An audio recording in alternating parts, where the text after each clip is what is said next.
Hey there, Alex here. This is the new Pixel 4a, and if you've seen other reviews about the phone already, you probably know how good it is, but I still want to share some of my thoughts on it, because it is actually really well priced here in Singapore this time round. If you recall, the Pixel 3a was priced at 659 Singapore dollars at launch, which was a significant markup over US prices.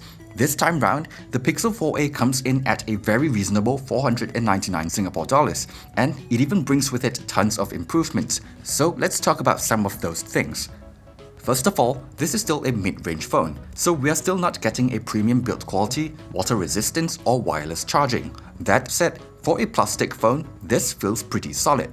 The matte black unibody is clean looking, and the buttons have good tactility.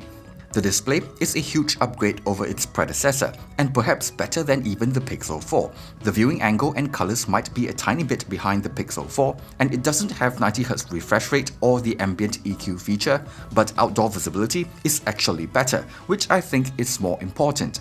Then, because of the smaller bezels, the screen is a bit bigger, and overall, it's just a more enjoyable viewing experience. By the way, we're still getting a headphone jack here, and it still has stereo speakers. It's not quite as good as the ones on the Pixel 4, but it is definitely above average, and something you don't often find on mid-range phones. The fingerprint sensor is still here as well, and I prefer it over Face Unlock for sure. It's reliable, works with banking apps, and actually more convenient these days. Specifications-wise, again, massive upgrades here. We now have 6GB of RAM and 128GB of storage, which is double the storage that was on the Pixel 3a and the base model Pixel 4. But most importantly, it's using the faster UFS 2.1 instead of eMMC storage. There is a noticeable improvement in speed when loading local content or just opening apps and games. The Snapdragon 730G here is decent as well, even though it is an older chipset. For regular day-to-day use, I have no complaints here, and even gaming seems decent for the most part. However, I do want to mention that, like a few other phones I've tested with the 730G, I can't turn on high frame rate mode for Mobile Legends. Battery capacity is slightly larger here at 3140 mAh, and even with slightly heavier usage, I can still make it through a day of use, which is pretty great for such a compact device. Software experience is pretty much as expected from Google. I don't really use a lot of the extra Google features, but I like it because of how clean it is and the 3 years of timely software support, so I don't even care that they removed the Active Age feature. Like with all Pixel phones, camera performance is definitely the highlight here. It's only a single rear camera, but it's a really good one that is almost as good as the Pixel 4, which is to say, it might even be better than some flagship phones. But of course, the Pixel 4 still has that additional telephoto lens, so portrait mode and zoom quality is not quite as good.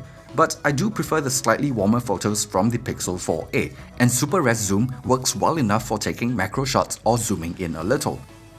Front camera is good when it comes to colors and dynamic range, but I think that the minimum focus distance might be a bit too far away. So for a lot of the shots that I took, my face seems to be slightly out of focus.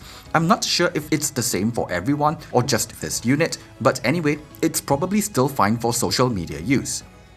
Video quality is really good as well, with nice stabilization and dynamic range on both the front and rear cameras, so no complaints here. At this price point, I think this level of camera performance is pretty much unbeatable. Google's image processing is so good that all you need to do is just point and shoot. The Pixel 4a doesn't really do anything new. It's actually the same formula as the Pixel 3a, with the main focus being camera quality.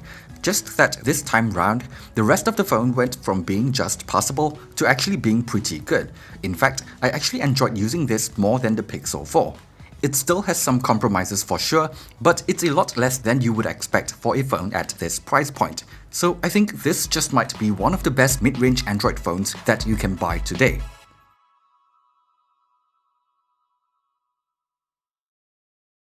Thanks for watching this video. If you've enjoyed it, be sure to leave a like and subscribe to the channel for more content in the future. Thanks again, and see you guys on the next one.